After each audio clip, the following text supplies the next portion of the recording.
किसी भी जगह का सूची सिर्फ एक नाम नहीं होता, उसका एक पता भी होता है। मतलब दुनिया के नक्शे पर एक एकदम सटीक जगह। आज हम राजस्थान का उदाहरण लेकर इसी सफर को समझेंगे कि कैसे एक नाम एक पते में बदल जाता है और ये हमारे लिए इतना जरूरी क्यों है। तो चलिए इस सफर की शुरुआत करते हैं एक बहुत ही सीधे से सवाल से। राजस्थान बनने से पहले इस जगह को क्या कहा जाता था? अब देखिए, ये सवाल सिर्फ एक नाम का नहीं है। ये हमें इतिहास की गहराइयों में ले जाएगा और दिखाएगा कि किसी जगह की पहचान कैसे वक्त के साथ बनती है और बदलती भी है। आज की हमारी पूरी बातचीत इन 4 हिस्सों में बटी होगी। हम देखेंगे कि राजस्थान के कितने नाम रहे हैं, फिर बात करेंगे पृथ्वी के उस अदृश्य ग्रिड की, और फिर समझेंगे कि ये ग्रिड हमारी घड़ी और हमारे मौसम को कैसे कंट्रोल करता है। तो चलिए शुरू करते हैं। हमारा पहला पड़ाव है कई नामों की भूमि।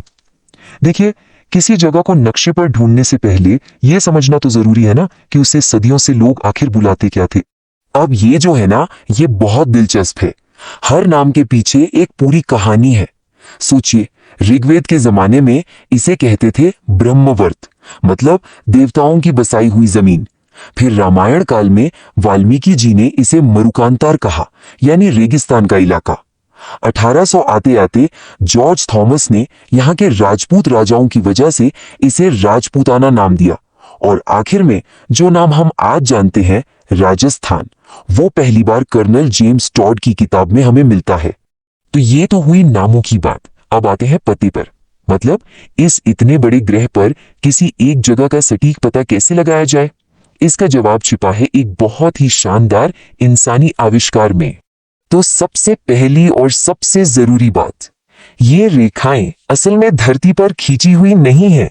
ये पूरी तरह से काल्पनिक है, एक ऐसा सिस्टम जो हमने दुनिया को समझने और व्यवस्थित करने के लिए बनाया है, बिल्कुल वैसे जैसे मैथ्स में हम कोई वेरिएबल मान लेते हैं।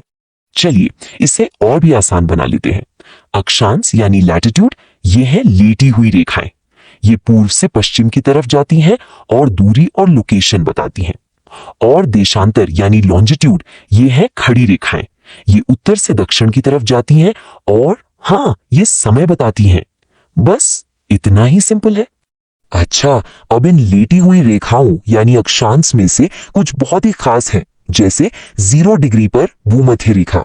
और हमारे लिए मतलब राजस्थान के हिसाब से जो सबसे जरूरी है वो है 23 साढ़े 23 डिग्री उत्तर वाली कर्क रेखा। ये इतनी जरूरी क्यों है? क्योंकि ये रेखा सीधी राजस्थान से होकर गुजरती है और इसका यहाँ के मौसम पर बहुत गहरा असर पड़ता है। तो अब हम राजस्थान को इस ग्लोबल सिस्टम में एकदम सही जगह पर रख सकते हैं। अक्षांश के हिसाब से देखें तो ये उत्तरी गोलार्ध में है और देशांतर के हिसाब से पूर्वी गोलार्ध में। और जैसा मैंने कहा, इस लोकेशन के बहुत प्रैक्टिकल असर होते हैं। तो चलिए पहले प्रैक्टिकल असर की बात करते हैं, और वो है समय। आइए देखते हैं कि कैसे ये खड़ी रेखाएं यानी देशांतर ये तय करती हैं कि दुनिया में कहां क्या वक्त हो रहा है।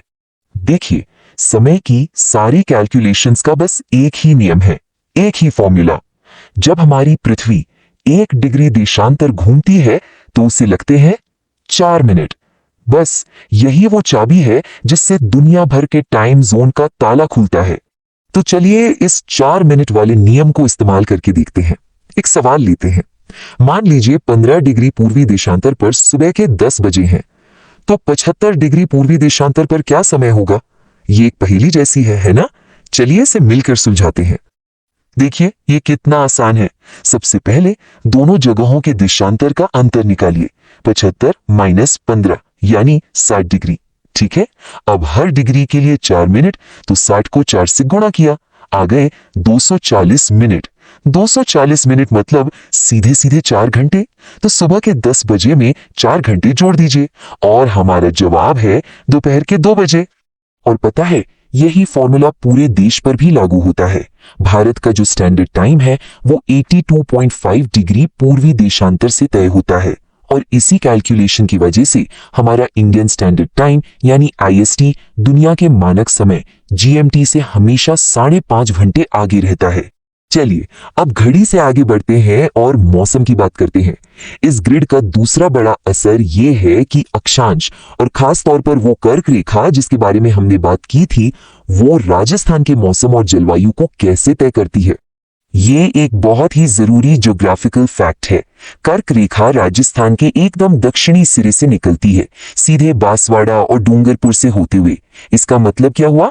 इसका मतलब ये है कि साल में एक वक्त ऐसा आता है जब सूरज ठीक इन जिलों के ऊपर होता है। और ये स्लाइड इस असर को बिल्कुल साफ दिखाती है। 21 जून को जब सूरज सीधा कर्क रेखा के ऊपर होता है तो बांसवाड़ा में सूरज की किरणें एकदम सीधी मतलब लंबवत पड़ती हैं। जाहिर है गर्मी भी ज्यादा होगी, लेकिन वहीं जैसे जैसे हम उत्तर की तरफ गंगानगर पहुंचते हैं वही किरणें तिरछी हो जाती हैं और तिरछी किरणों की गर्मी कम होती है। और ये सब कुछ हमारी पृथ्वी के सालाना चक्कर का हिस्सा है। 21 जून जब सूरज कर्क रेखा पर होता है, उत्तरी गोलार्ध का सबसे लंबा दिन। 22 दिसंबर जब सूरज मकर रेखा पर होता है तो हमारा सबसे छोटा दिन। और साल में 2 दिन ऐसे भी आते हैं, 21 मार्च और 23 सितंबर, जब सूरज ठीक भूमध्य रेखा पर होता है और उन दिनों दिन और रात लगभग बराबर होते हैं।